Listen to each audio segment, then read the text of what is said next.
There's so much I wanna get to with you. It's just there really is, because there's a lot of stuff that is and maybe I'll just kinda jump into this, and we might get a little off track. So, you have been your kennel, and tell me if I'm wrong, but really the face of your kennel was Baxter. And Baxter is a dog that if you look up American Bulldogs, he's gonna pop up. Like, he's just gonna pop up in the general selection of American Bulldogs. He really lives in that gray zone of the hybrid type. Um, he he has a bully influence on the daily side. He has, a standard influence on the other side.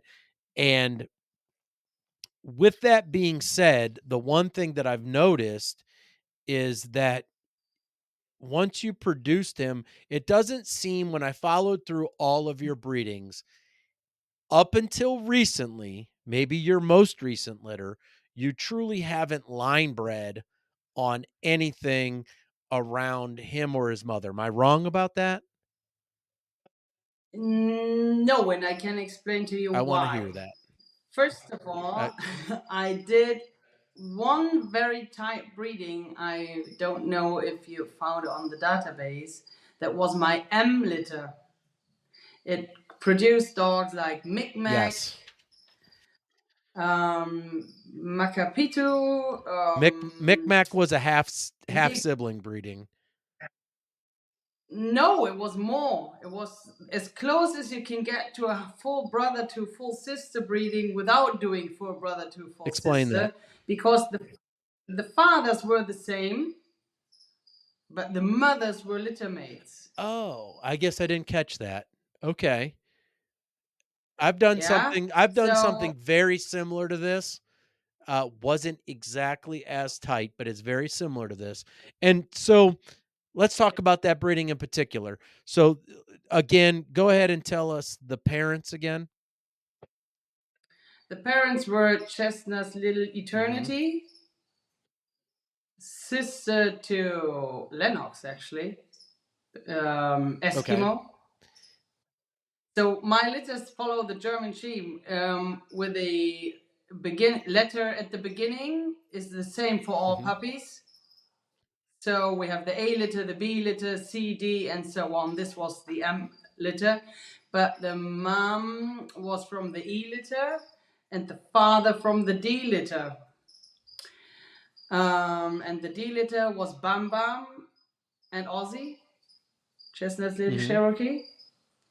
And the E litter was Wanda. Wanda, same parents as Mhm. Bam Bam and Chestnut's Little Cherokee. And in that breeding, did did you like the results from it? No. Boo, that was not the right answer. But I have to explain that a little Okay, let's deeper. go on. So there's little dream catcher, which is the Mhm. father, call him Luke, living in England. IGP3 dog, wonderful dog. I love his type, his temperament, awesome dog overall. Eternity, I had her here. Very pretty female, big, typey IGP3. I got her back at 3 years, and within a year, I did a BH IGP 1, 2, 3. Awesome protection, great dog. Really, all over around, nice temperament. Maybe sometimes a little bitchy with other dogs, but not so much strange dogs. If she would live with a dog, she would be like resource protecting and do a bit too much on that. But nice dogs. So I thought, although I know Bam Bam was a bit edgy, Ozzy wasn't, and I had the experience half brother to half sister on Ozzy works very nice. Consistent litters, good temperaments, nice. So I then thought, Wanda has an overall nice temperament. The only edgy one there is Bam Bam. Mm, maybe I was a bit naive at that point, but I thought the dogs themselves are nice. three of the parents are super.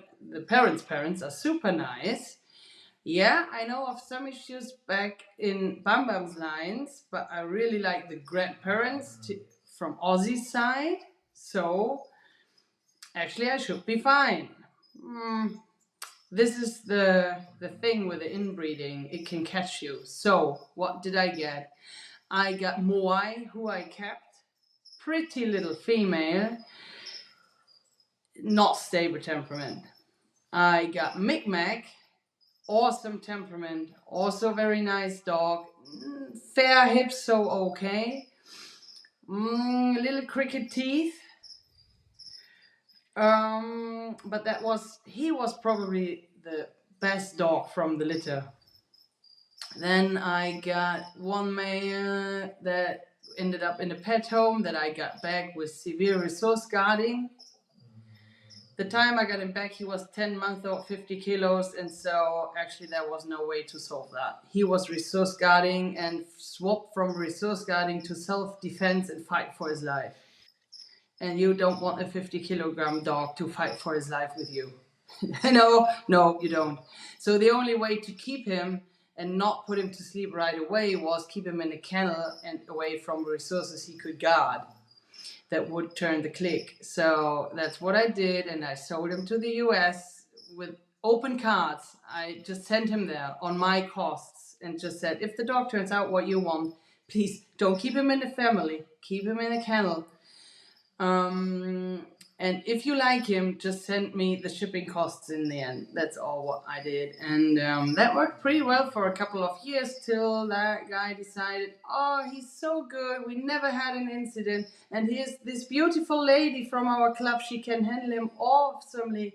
Everything's just so fine. He gave him there. He ended up inside a house. A brat fell down. The resource guarding clicked in. Boom. Dog put to sleep, and I decided to never ever do that again. Trust someone. Such a dog will never leave my yard Yeah. anymore. So, what has kept you from, because I notice a lot of the breedings are not line bred. You have worked with what I'll call some of the, I guess, premier working kennels in the United States. You've kind of moved around a little bit. You've done stuff with White Mountain. You've done stuff with Faithful Bulls. But those were line breedings. When I used the White Mountain dogs, they were line breeding back on Aussie's background. Okay. Okay.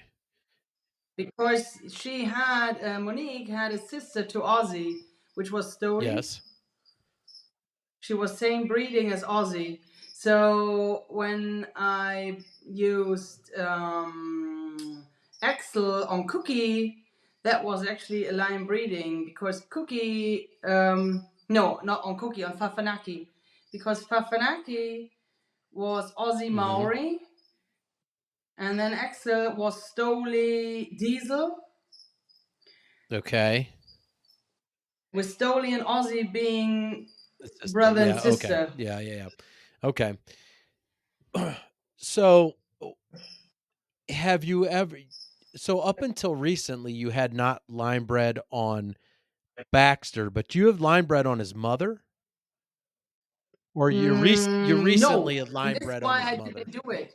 Yeah, that was the Yeah. first time. I did line breed on Aussie's background because I experienced that to work out pretty good to fix type and temperament. While I would avoid to breed in on Bam Hmm. Bam Yep. and her background, I will not do that again. I had one other attempt on that and would not do it again. Okay. So It didn't turn out. There were five puppies and they all had a bit skittish temperaments and they didn't work out. okay. So that was the V litter. That was a brother of Baxter to Eternity daughter. Actually, it was Axel Eternity. Okay. A female from that was bred to a Baxter brother, and that was also therefore doubling up on the Burma side Hmm. of things through Eskimo and Eternity. And no, No good.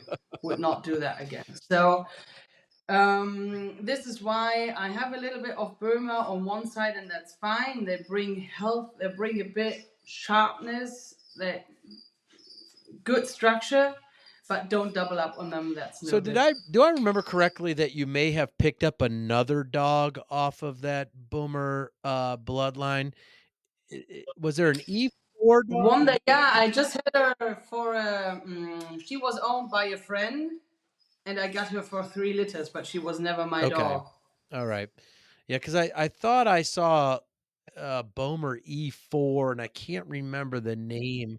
Yeah, that's Okay. Wanda. Yeah, that's Lennox's Okay. mother. Yeah. Alright. And so have you felt any pressure to replicate Baxter since that's who you've kind of been known for? Yeah, well, Baxter is the type of dog I Yeah. want. So, and so was Baxter's mom, but Baxter's mom had two major faults. One was she's cross eyed, as quite a bit of Daly's Mhm. dogs. I hope he doesn't take it Yep. serious, but it's just Yep. the truth. I've been there, I've seen Yep. couple, and it's the case. And she also has a bit of a right Mm. jaw.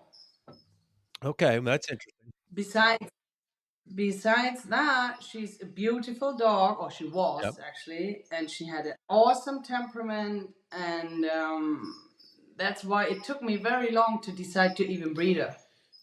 So, at one Um, point, so we let's go back a little bit. So, at one point, you come back to the States and you use Joshua Kennels, and then you come back and you use Sousa's. When do you import mhm. Maori from Daly? That was 2003. Okay. And what was your reasoning at this point? You kind of have subsided to maybe more of the standard side of the breed. When did you decide, okay, maybe let's step outside of the box and go to a bully dog?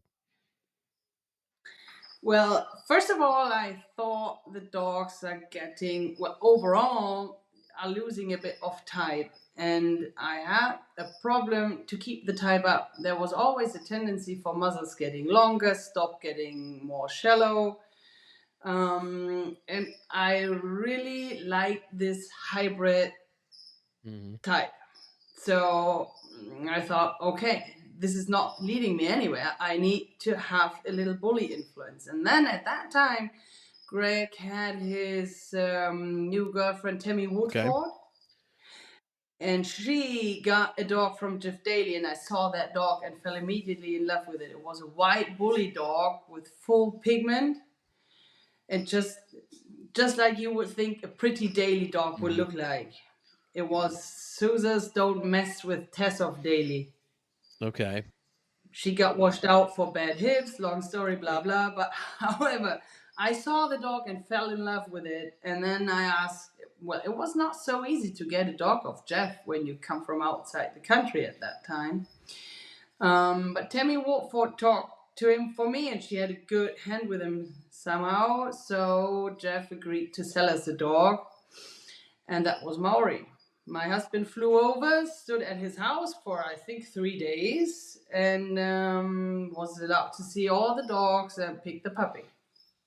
so you let your husband pick your puppy? Yeah, I couldn't take days Yeah. off, and so he had to go. Yeah, I know that.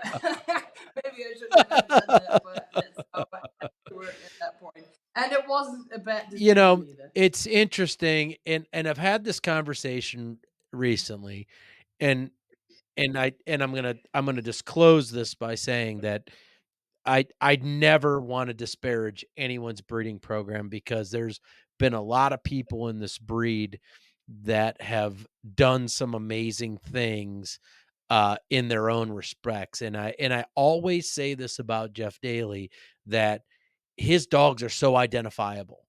Like, Yeah. you can see a Daly dog a mile away, and you know where it came from. The unfortunate truth is whether it was a lack of health testing or wherever whatever has transpired, a lot of daily dogs have washed out with their hips. Um, Yeah. and it's unfortunate because I've had it happen to me, and I know a plethora of people have had it happen to them over the years. Um, but what the dogs bring to the program, like you said, as far as bringing that adding that type, you know what I mean? That kind of that Yeah. accountable type too. It's not just like Yeah. a type, Yeah. it's accountable type. Um, and I had it in a dog named Biggie. I've had it in numerous breedings over the years. Um, but it just kinda sucks that and you got lucky. Apparently, Maori, she passed all her Oh, stuff, yeah. there's a lot of people that have washed out a lot of daily dogs because of She just passed though, but she yeah. passed. Um, y the un When I look back at your breedings and I look at the dogs that maybe I would say fit your, goal phenotype, they seem to be infused the most or at least a bit with that daily blood, that Maori stuff, Yeah, and, definitely. that was what led you to Baxter and even his mother, um, because you can kinda see that cheek and that head type kinda come through, Yeah, and you yeah. hope to marry that with a more athletic body. I know as Jeff has gotten further along, he's obviously bred tight. The last time I saw Jeff was probably, I'm gonna say 6 or 7 years ago at nationals, and he brought a couple females out, and, the dogs were small because they're probably very tightly bred. They did have decent Yeah. structure, they didn't breathe well, but, as far as the daily dog type, when you look at it, you're like, "Wow, I kinda want that, but I just want it to be clean," you know what I mean? And it's tough to get to, Yeah. and I think a lot of people, when I look at modern day pedigrees, have abandoned that bloodline because of the issues they've had with it. I've been fortunate to kinda, quote, unquote, "hang on to it" and kinda move it into my direction of dog, and I've gotten lucky with it. I don't know that it was a skill, I'm not gonna say that, but I have gotten lucky with it, and so far everyone's checked out with their hips. But it's been definitely a trial and error. Do you think that with infusing that daily stuff and that bully kind of not only pedigree but mindset, did that change in the temperament of your dogs? Because I know for me, there are some daily dogs out there that are truly aloof. They are totally indifferent type animals. But then there's the other side of it that really drives that dog aggression. So what did you see using that blood in your early career? Well, Maori was a lucky catch, so to Mhm. say, in all areas. Yes, you could guess that there might be some temperament issues somewhere in her relatives, but she herself was okay. She was a bit environmental, but she would recover nicely. She was always good and super happy with people, always, never had an issue there. I wouldn't call her dog aggressive, but she was very Mm. dominant. So, but she, yeah, sometimes she would maybe push it a bit too far, but not overly. So she will communicate, she will growl early, everyone would know just that, yeah, that's the queen, stay away of her, and you are good. But she would not, if someone stays away, respects her, she was fine. So I was really lucky, and I think she even passed that on to her offspring. Did Only if bred to the Burma stuff with that bit of edginess and temperament, that was not a good idea. So with Ozzy himself, that was actually the L litter. Not the L litter, that was the F litter, like Fafanaki. And there was also a dog going to Arizona to the Hopkins, a male. That litter, all in all, turned out very nice. Friendly dogs, somewhere in pet homes, everyone was happy. With the Dreamcatcher dog that had Bam Bam as a mother, That wasn't so good. There were some dogs that would redirect in stress situations towards the Mhm. handler. I kept the worst of them. So that was no good idea, and I didn't follow that. This is how the Bam Bam stuff actually washed out of my program step by step, because I just couldn't keep that for my program, so it was washed out, and I would continue with the F litter, Did Fafanaki. you ever introduce another bully dog as bully as Maori back into your program? Yeah, I did one breeding of Maori to Jeff's Yuli, Yuli, Uli. I yeah, don't know how Yuli, I you. think is how we pronounce it. I got frozen semen sent, which I don't know how it happened. Maybe in customs, whatever. Maybe they thought it arrived. We did the breeding. We just got one puppy, but later on, I had the leftover semen checked. It was literally Hmm, infertile. So I had that one puppy, and that one puppy turned out to have a heart three. It had a heart murmur around 9 weeks, and later on continued. It had a valve mhm, defect. So she ended up in a pet home, and that was not to continued. I even bought actually Woolly Bully Junior that White mhm, Bulls had, but when I got him, he was infertile. hmm. Okay, that So he led a nice life, and on my cost, and I just gave him to a friend. He had a nice pet life for the last years he had, but actually, I bought him, and that was a super sneaky package because I bought him with a collar inside. So the next thing to happen was an obstruction surgery. welcome to bully American Bulldogs. Who doesn't wanna who doesn't wanna spend $1,000 on their dog just to save their life for eating something? Not this. Yeah, and then he was infertile, so I could never even have puppies out of him, which was the plan by the Yeah. point. Um, So, yeah, so alright. So let's okay. So, you you've tried to infuse the bully stuff, but you've really kinda stuck with daily. Um, and as you move forward, um, from Maori, you get Fafanaki, and mhm, that's the dog that, created Baxter. So, Afanaki, yeah. from what I've gathered, was bred 4 times.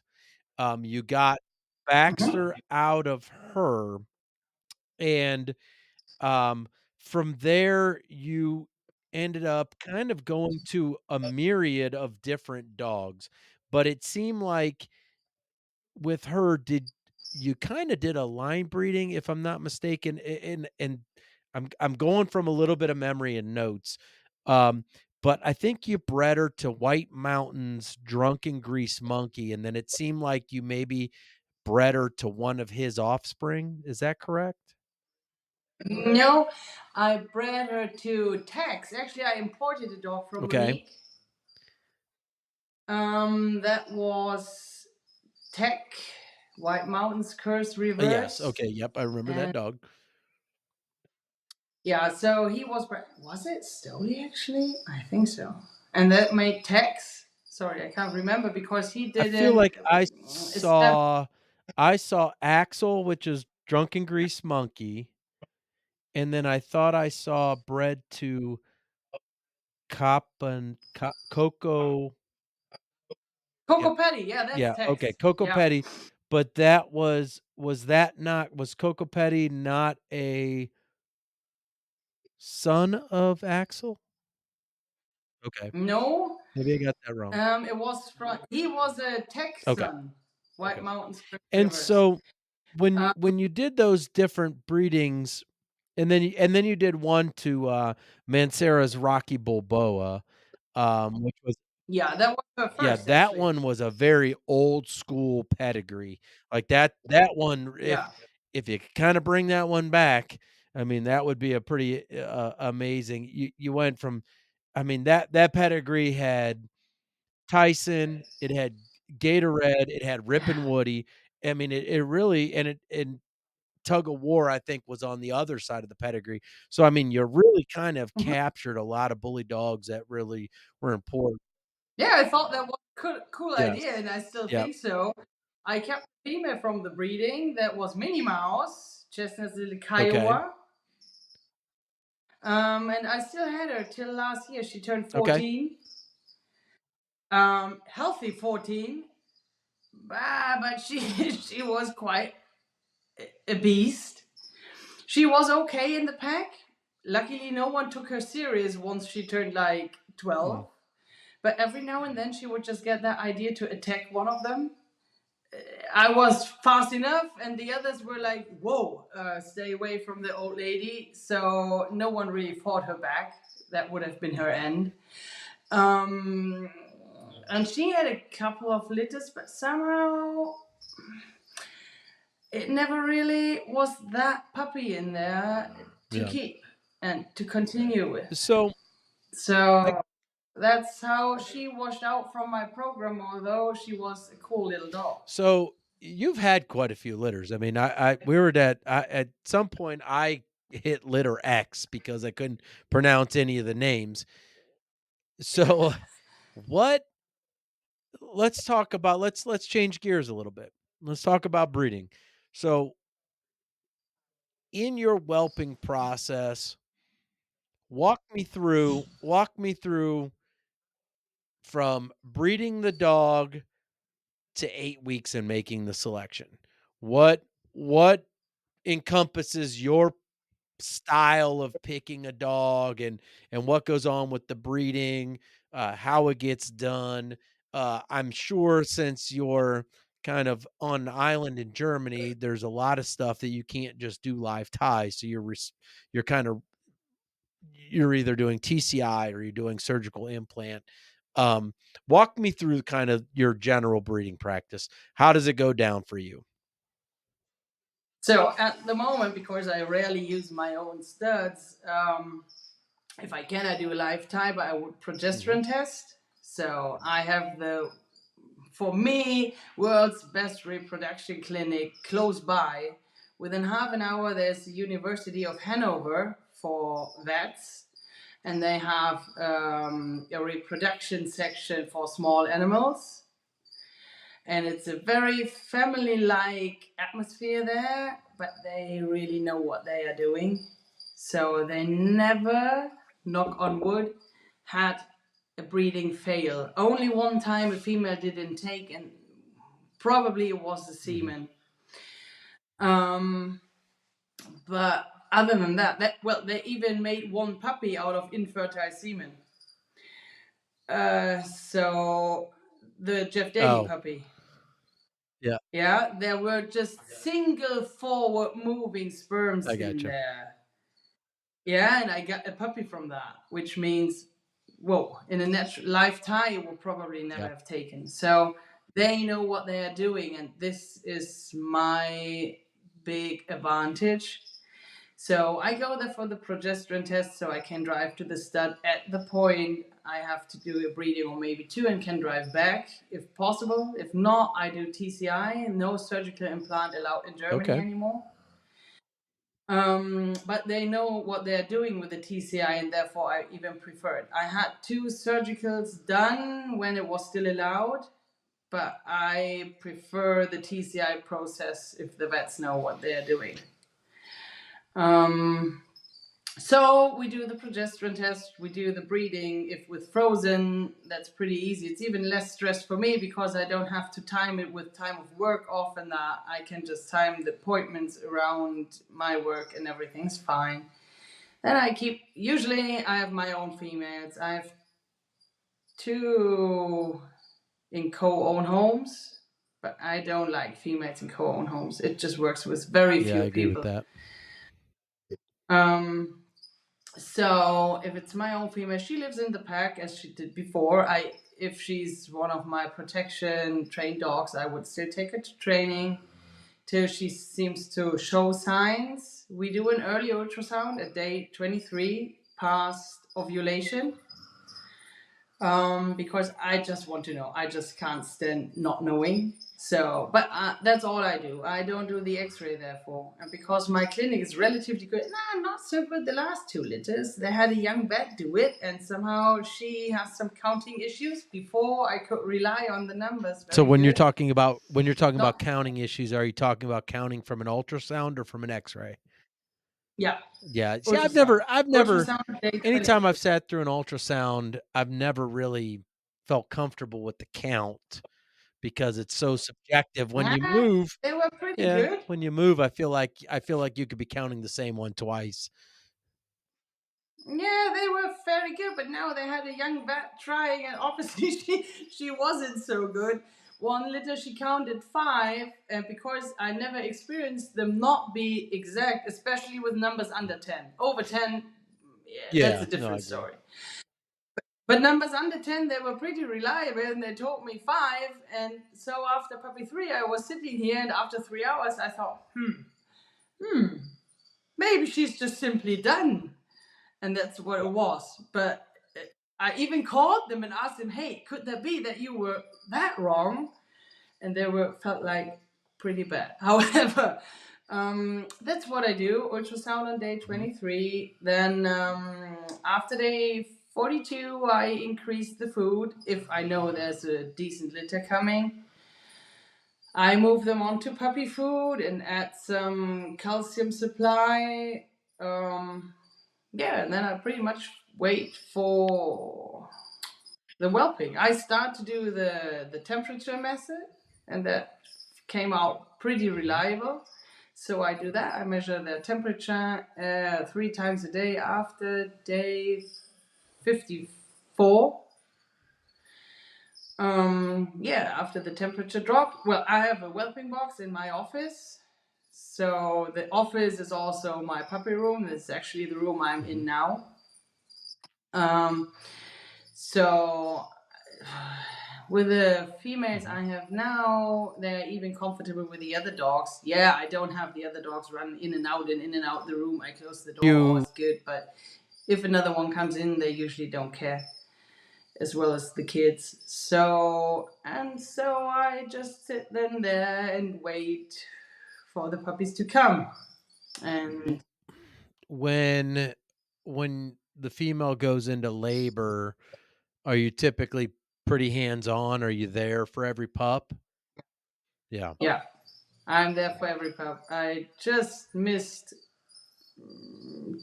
two over the years, I would say. And do you how hands-on are you? Do you let the female get the pups out of the sack, you know. I have to admit, I'm a bit nervous there. I've never had an accident. I've never had one cutting the cord too close, but I'm a bit paranoid. So I'm just there to prevent that from Yeah, I'm happening. 1,000% with you on that. I do not let the females ever, like 100% No. ever take the dog out of the sack. I am there catching the dog out of the sack. I eliminate the sack. I get the dog Yeah. off. I cut the cord, and then I immediately kind of get the pup kind of aroused and Hmm. cleaned up with the towel, but I immediately put it back to mom, let Yeah. her clean it up, and Yeah. then immediately latch it on. I'm not a big fan. I'm just not a big fan of letting the female do the cleaning work. I just I just can't. I don't know. It just makes me nervous. Maybe it's not right, and I should, but I just can't. The 2 times I missed the puppy, everything yeah, was I agree. fine, no Yep, issues me there. too. But I still don't Yeah, take the I'm not a risk. big fan of it either. I'll be honest with you. And the times that I have, I the one time that I let a female or I missed it or whatever the case may be. I remember having a hernia, and I was like, well, I mean, this is what you get, dude. You weren't there, and you know you're going to pay for it. And ultimately, the dog was fine in the end, but it still required a little bit of surgery. I can take that stress from you. The hernia has nothing to do with that. I've had like two, I think, and I I was always there, feel so like it it's from wasn't them that. pulling on the umbilical cord, like being violent. No, it's not. They can just pull. That's fine. No, it's not from there. Take that Mm. pressure off you. But I had one that I definitely saved by that practice because it came out with the belly not completely Oh, okay. closed. That's So the different. intestines Yeah, were yeah. hanging out, and I wouldn't have been there and kept the female away. She would have Oh, for chewed sure. that because it was very Yeah. important. So when you're whelping, do you supplement after the whelping starts with additional calcium? Yeah. Yeah, And then do you yeah. do anything after that once the whelping process is over, you've got the box cleaned up and the female gets, she gets her towel bath or whatever you're doing to clean her up. Do you do anything more dietarily supplementing that female? Do you give her anything different? I keep the Yeah. calcium up, so I keep giving that for some time. I didn't for quite some time, but then I'm on one of these fertility groups on Facebook, and they suggested that. And actually, I found out the females are calmer if you do. There's a lot less of this crazy scratching, ripping blankets to pieces, restless behavior if you keep supplementing Okay, so calcium. keep giving the calcium post whelp. Yeah, Yeah, I don't yeah. necessarily give I don't con so when you're administering the calcium, what form are you giving? Are you giving it in a paste or are you giving it in a tablet form, capsules? We have a liquid Okay, here. We have a liquid here that's called Frubias, and I pull it in a syringe and give it in okay. the mouth. And later on, I just pour it I over the gotcha. food. Yeah, I continually typically try to up their calcium through like a cottage cheese or um and then Yeah, that's what I do before whelp, okay, actually. yeah. That's what I started day 42 with a Cottage cottage cheese. cheese and that. Okay, Yeah. interesting.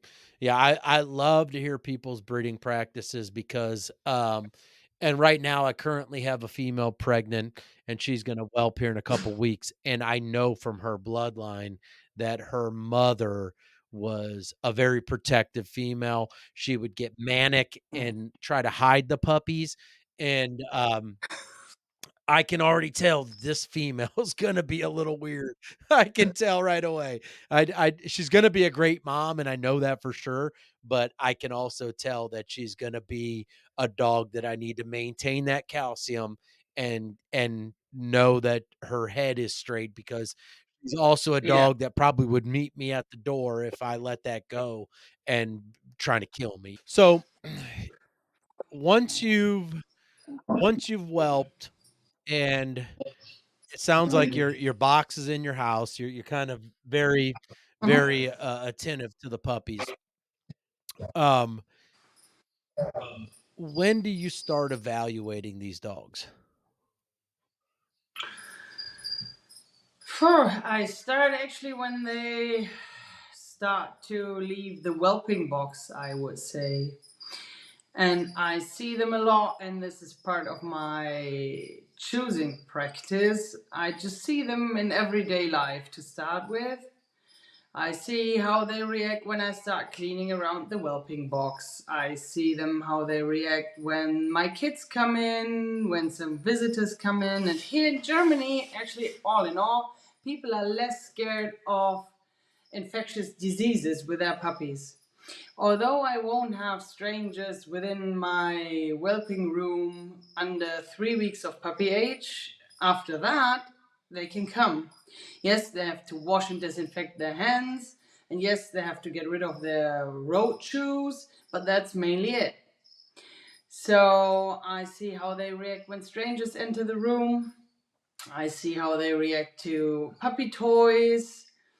Then we start carrying them out when they're around 4 weeks old. As soon as, usually on the bigger litters with 12 days, I start to feed one meal of raw beef meat to them. And I have them on my lap and feed them with a hand. Around 21 days, I start with the puppy mush. So I have that puppy food with some milk powder mixed and smash that, and that's what they get. And first they get it inside, but as soon as they're about 4 weeks old, I start feeding them outside. Depending a little on the weather, but even in snow and rain, at 4 weeks, I feed them 3 times outside.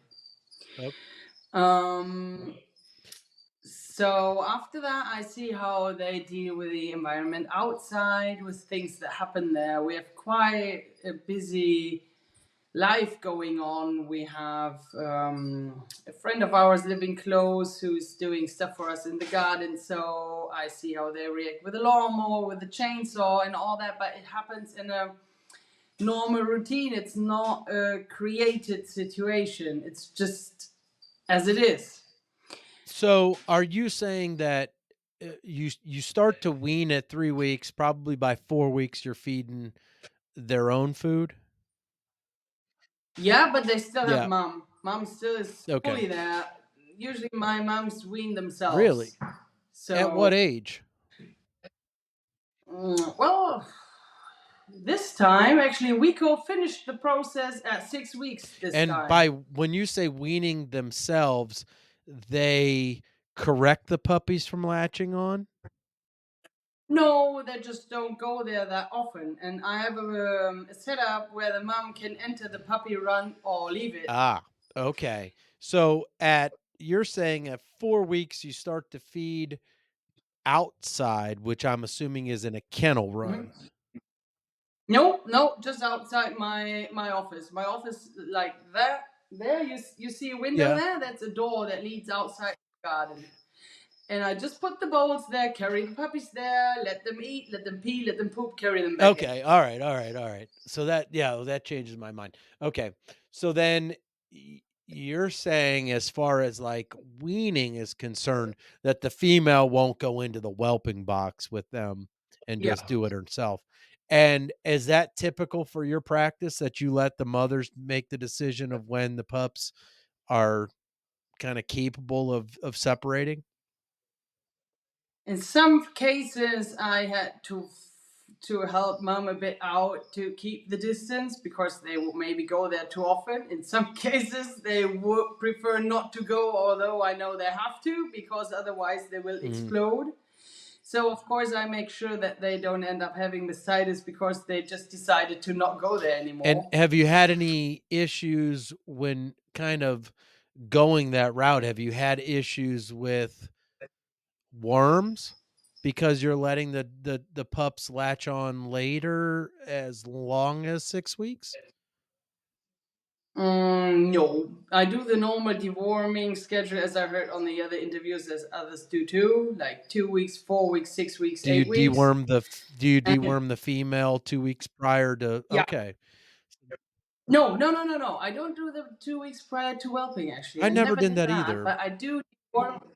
I do deworm the mom with the puppies at least the first time with the two Really? Okay. weeks. Yeah, and at the 2 weeks, I do all of my adult dogs too. Ok So the yeah. whole kennel, well, not the kennel, the Yes. whole household at Yes. the moment. I just hardly have any in kennels at the moment. Then the next round, I just do the Mhm. puppies. That's 4 weeks. Then 6 weeks, just the puppies. 8 weeks, mum with the puppies again. Okay. And then if I keep puppies over 8 weeks, um, and they leave at 10 or 12, I do them when they leave. They just get a goodbye Yeah. present in form of a Yeah. dewormer. And okay. So the whelping process, you're supplementing mom a bit before, Yeah. you're supplementing her obviously after. How far into your whelping process do you continue to supplement her? Do you supplement her until she's weaned the pups? Yeah, I would say so. Not the calcium all Mm. the time. It's just for the first time. And then I swap back to the Hmm. cottage cheese. So maybe for the first 2 weeks when the nursing is the most Hmm. intense, I keep the calcium on. But after that, I swap to natural calcium sources like the cottage cheese. Okay. And then let's talk about puppy evaluation. How much of a priority are you let me preface this. Are you still currently working dogs regularly? Okay. Yeah. How much of your puppy evaluations are built towards working versus a pet home temperament? Mm, well, it's a bit of a mix. If I keep one for myself, yes, I would try to find the best working puppy. But if that puppy is structurally not what I want, but the pet temperament puppy is, I would go with a pet temperament puppy. I would not go with one that's shy, scared, shows some weaknesses, but I would go with a less drive for a nicer structure. Okay. Um, and then Um, when choosing that temperament for a working puppy, what holds weight with you? So, like, I know a lot of people have talked about, and you've probably heard this in the previous interviews, that the independent puppy isn't your best because they don't have a handler relationship. Do you find that to be the case for yourself? mm, and foremost, I have to like the puppy actually.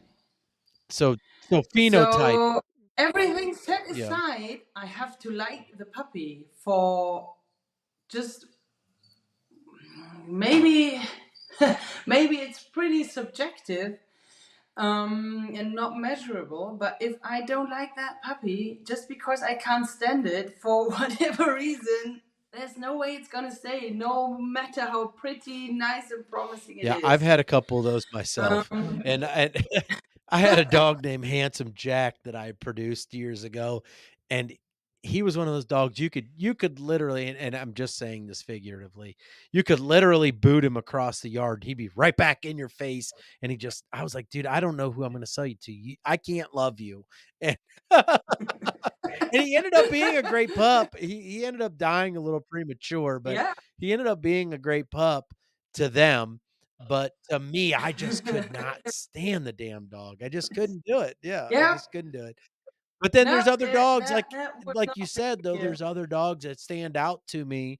One that comes to mind is a dog that I currently have, Banksy, that visually he was really appealing to me and he just gravitated towards me. Um, and that's not necessarily always my criteria, but I did end up keeping that pup. And to this day, he's still what I'll call my dog. You know what I mean? Everybody's, they're we have, I don't even know what my count is right now. Let's just say I have 12 dogs on property and I probably have like, maybe 4 to 5 of those dogs are, gravitate towards me versus my daughter or Leanne. Um, but that dog particularly, Banksy, he kind of fit the bill physically and the type that I was looking for. And then he was just kind of up my ass. And I was like, yeah, I'm gonna go with him. And he's stayed that way. I mean, that's the thing. He's kind of just stayed that way. And he's so it is what it is. But so transitioning those dogs from you've made your pick and you've made your selection in that litter, what age does that typically come around? That will be around six Okay. weeks. And first, I watch them in all day situations so I get a pretty good idea of who is who. And then I have developed for myself something that I call the garage test. I'm not a big fan of super fancy puppy Mhm. tests that last like 3 hours per puppy, and you have to particularly write down every single thing. I just can't do it. I lose interest in it and I lose the overall picture. So for me, it doesn't work. But what does work is this little test, and it started. When did I first do it? I would say with my W litter, where Wico is from. And it's a very short test. It's about 2 to 3 minutes. I take each puppy because I want them in the same state, not hungry, not tired. Yeah, just everyone the same. So I take the puppy into a room where it has never been, and that's why it's a garage test, because the first time it was my garage. That's a bit darker, that looks a bit strange to the dogs, not like a normal house room with strange things they've never seen. So, and then I put that puppy down there and just watch it for the first minute without interacting, just putting it there. After that, I get a toy out that they've never seen before and start playing with them and see how they deal with that. And then also do a little bit of strange noises here and there. Then I let them win the toy, and that's it. Um, and I figured out for me it works. It shows me how stable and self assured the puppy is in a strange environment, how much it is fixed on me as a person, and how much guidance it wants. And it tells me how high his drive is, even in a strange situation that might be a bit scary. So do you find that you gravitate towards a puppy that wants to look to you for guidance? I Well, my best ever garage test was my big boy that I still have here, Oni. But to understand that, you have to understand the purpose why I kept him. The main purpose wasn't for breeding, the main purpose was for sports. I wanted my sports companion. And as a breeder, I personally think you don't need a male at home. It's just a pain in the ass. They howl when the females are in season, you always have to watch out. It's much nicer to place them because you have access to them and just use them for the 2 days you may 3 need 3 them and days. then bye bye. Yeah, yeah, Yeah. go away problem. I totally agree with that. Um, Uh, how do you manage in your house because you can't crate? How do you manage the heat cycles?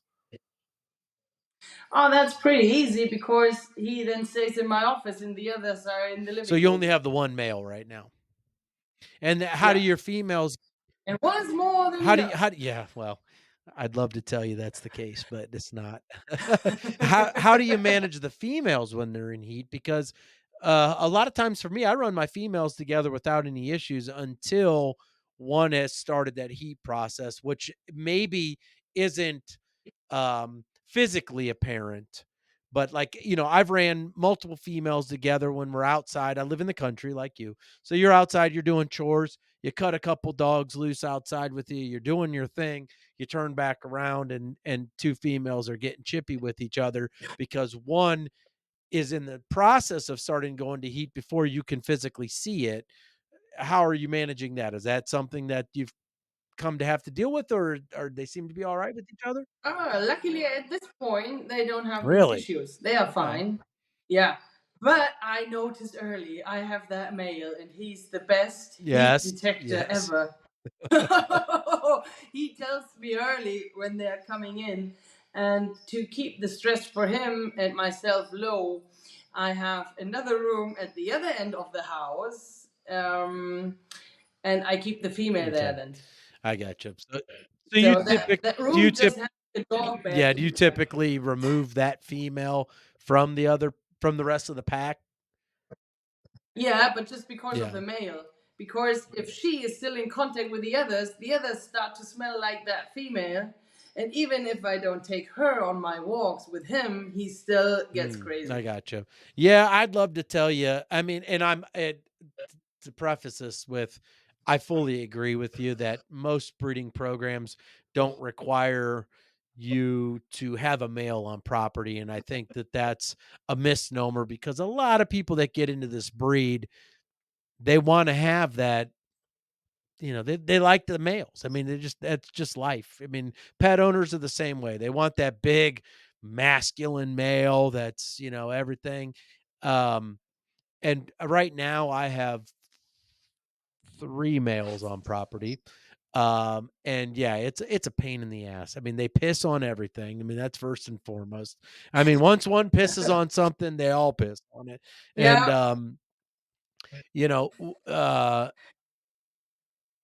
Yeah, so outside of that, yeah, it is definitely something that's not necessarily a necessity, and typically, going back to what you said before, um, I always promote co-ownership with the males because you only need Yeah, them for yeah, 3 yeah, days a year if you're gonna use them, and yeah.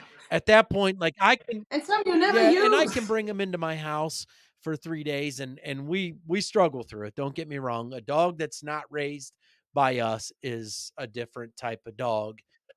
Yep, Yeah, I know. but and I'll bring them Oh here, yeah. and I'll get it done, unless it's another breeder's male, then I typically go through the progesterone, and I travel and whatnot, but, recently we used Pope. Pope was a production of mine. He lives with a family that has another dog from us. But having him here and taking him to work, it's a challenge. It's a challenge. Yeah, I love the dog. His great temperament. As far as I took him to work. I have an office. I have a kennel in my well, I have a kennel. I have a crate in my office. I'm literally in my office, and it's always rotating dogs. And those dogs get exposed to the other people in the office, which Pope did well with. But as far as at the house, man, it's just something else.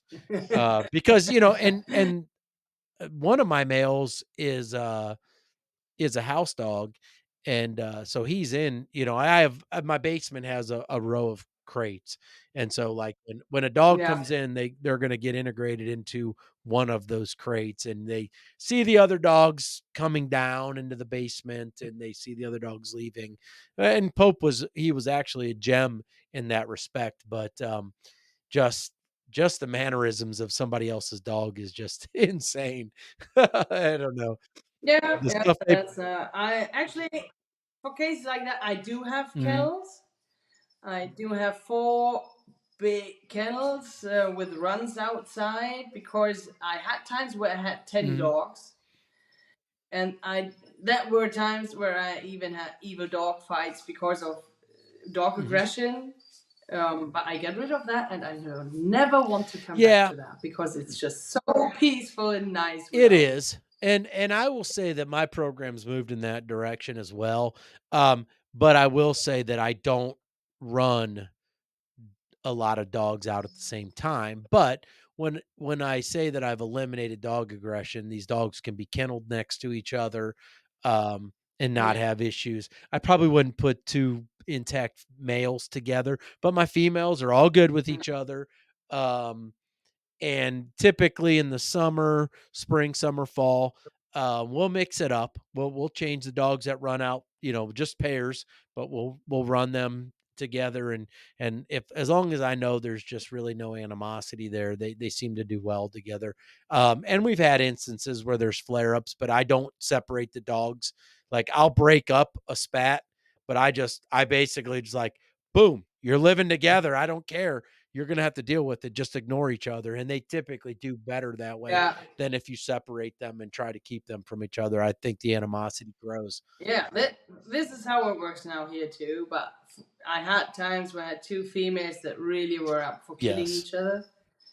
Bad, terrible. And of course, there's always that day where someone forgets a door, where someone forgets the kennel door, where someone forgets that the dog is in a crate in that room, and you have to go past and So boom. let me ask you this. That's an interesting point because I brought this up numerous times and maybe you've heard it, but breeding can be very stressful on a marriage.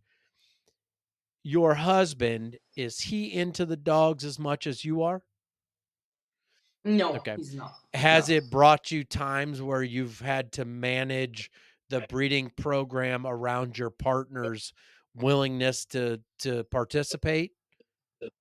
Yeah. Yeah, yeah. And when we had the point where we had 10 Mhm. dogs, it was too much. And because I was so much into it, he realized it much faster than I did. So we had a discussion and ended up saying that, like, no more than five at any given Okay. time. And I drastically reduced the dogs. And after I did that, actually, I felt a relief. It was just so much better. Um, I felt like a hamster in one of these Yes. wheels when I had the Yep. 10 dogs because I wanted to exercise everyone appropriate. I had a full-time job at the time. So it was just like running, running, and never Yeah, stopping. I mean, and thankfully for me, when I when well, when I got into breeding and I was into the dogs, I was married, and then my marriage dissolved and we got divorced. And I'm sure dogs had a lot of weight in that decision. But when I rekindled a new relationship, not to say that it hasn't been stressful, but it's there is a limit to what you can put on your partner when you get into Yeah. breeding because that is a very typically one person gets really into it, the other person is kind of along for the ride, and you really have to have a come to Jesus moment where you sit down and talk about it, because if you don't and you let the person that's into the dogs kind of on a free lead, they will they will collect a lot of dogs. Um, and for us, I think we have a sweet spot of a number like you say.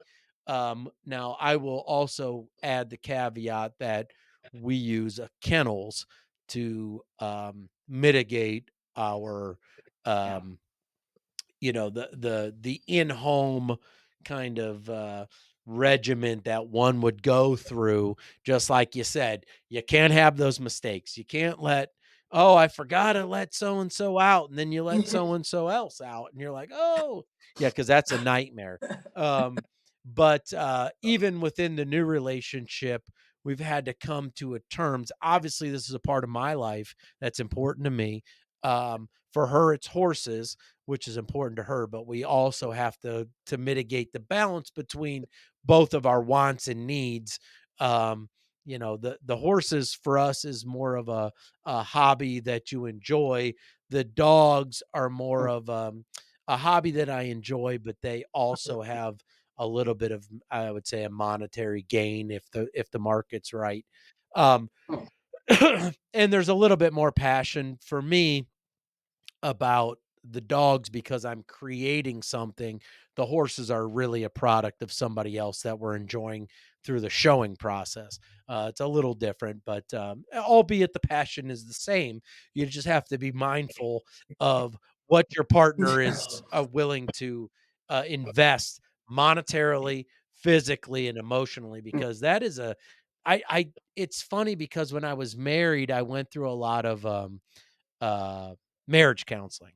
Um, and after we had kind of gone through our run of the course, our last marriage counselor had said, before you guys, I had never had anybody else that was into dogs because dogs were a big contention point of our counseling sessions. And then after that, she was like, I've had like two or three more people pop up, and this is a thing. Like this is a real thing. And I caution people because you have to be accountable to your partner when you get into this type of stuff, because it's not long before you have litter A, B, or C, and you keep dog A, B, and C, and now you went from 2 to 5 and 5 to, I mean, it's just kind of a cyclical thing. Um, and, with a breeding program, depending on what your goals are, um, it takes quite a few dogs. I mean, everybody's got pride in every breeding. Most people have pride in every breeding that they do, so they wanna keep something from everything, at least to Yeah. a certain point until it doesn't work out. Um, so how do you manage that with kind of a 5-dog limit? Have you spread out your breedings, or have you been more strict on washing dogs out? I think it's a combination. So, in terms of keeping something from every breeding, for me, it's enough if I keep breeding rights on a male. Mhm, That would be just what I need from a breeding to a certain point. Although, if we fairly look back, I've not very often made use of it. I had that right on Lennox, who I use. Well, I have it on almost every male I mhm. sell that I think is a decent. Well, if it has a fault right to start with, like a kingtail or something, okay, or hernia, these are out right away. But I only use Lennox and Baxter from my own breedings. Who else? Oh yeah, Baxter's What brother about you use Bevan, and correct? Dreamcatcher. Yep, but I didn't breed him. But okay, so you let w back or Bevan was a product of Laurent using Baxter? Actually, it was Flo, Oh, but combined I with got Laurent. They had like some mhm, co-breeding thing. okay. Yeah, yeah. He was Baxter, and I really liked that Goa female. So that's why I actually used Bevan, and I had Bevan here for a couple of weeks, so I know him fairly well before I gave him to Sondra. Okay.